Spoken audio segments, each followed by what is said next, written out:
Miguel Pardal é investigador no Centro de Ecologia Funcional e diretor do Departamento de Ciências da Vida da FCTUC. Cabe-lhe assim abrir mais uma edição dos Pontos nos Is, Science Beer Talks, e vem falar da diversidade de peixes na costa portuguesa.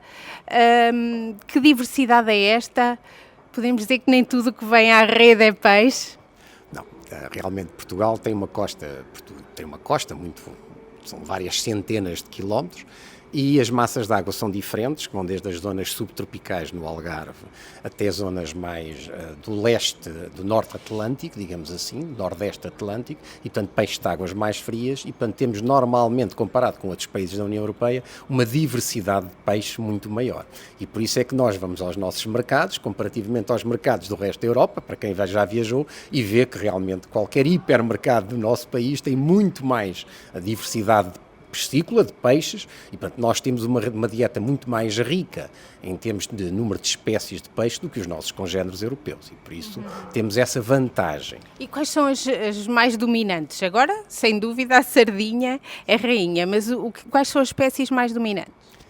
Em termos das nossas preferências alimentares, não podemos esquecer que quando eles pescam não é tudo o que vem à rede é peixe. Portanto, há o peixe que tem valor comercial e o peixe que não tem valor comercial, ou que tem um valor comercial mais baixo, e portanto o que nós normalmente comemos é a sardinha, o carapau, a pescada, o bacalhau, que não é pescado cá, obviamente, e depois alguns peixes, aquilo a que se chamam os peixes chatos, o linguado, a solha, etc.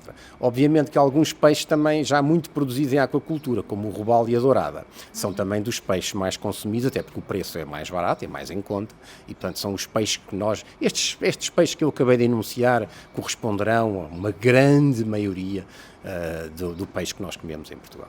E também a grande maioria das espécies que a nossa costa tem. Não, tem muito mais. Tem mais de 100 espécies com valor comercial. Okay? Algumas são mais raras, outras são mais. Nós comeremos, em termos médios, além destas que eu acabei de enunciar, talvez o salmão. Tudo o resto são espécies acessórias que nós comemos. E, portanto, estamos a falar em 10, 15 espécies mais comuns, e depois temos 80 ou 90 espécies que comemos muito pontualmente. Mas, apesar de existirem, existem em menor quantidade. Também há ameaças a estas espécies? Uma vez que os estoques, como nós sabemos, estão em crise, nós estamos a explorar grande parte dos estoques, a população humana está a aumentar e nós temos que alimentar a população humana.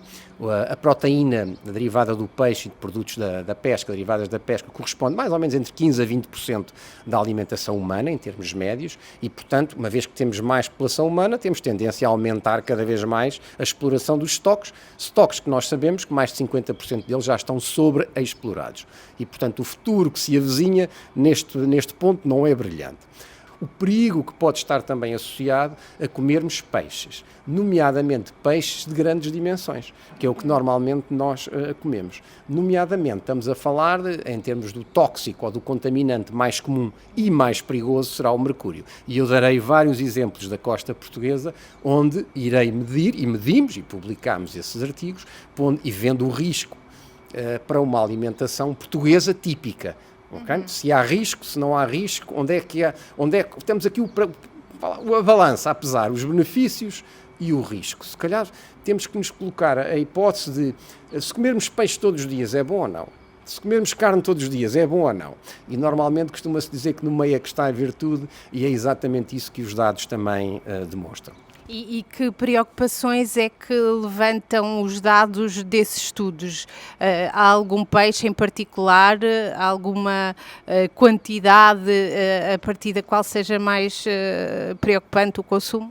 A pescada de grande dimensão é um peixe que gera alguma preocupação em termos de mercúrio. Portanto, não é aconselhado comer muitas vezes aquela pescada grande. Aqueles lombos de pescada muito grandes, não é aconselhável comermos várias vezes por semana.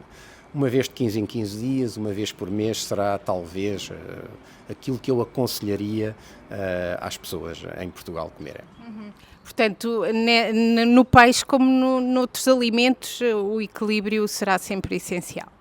Cada vez mais devemos diversificar não só entre a carne, a carne e o peixe, diferente tipo de origens de proteína, mas diversificar as espécies de peixe e diversificar, isso já é difícil para a população portuguesa, mas se possível, diversificar as origens do peixe, porque estas contaminações obviamente vão depender do local onde eles foram apanhados, e na costa portuguesa e noutras costas europeias a contaminação também não é exatamente a mesma. Portanto, é como uma alimentação normal, que nós não devemos comer sempre a mesma coisa, nem ir sempre ao mesmo supermercado a comprar. Devemos diversificar o mais possível. E esse estudo que referiu é um dos estudos que fez o Centro de Ecologia Funcional. Que outros estudos e a que outras conclusões importantes para a população têm chegado?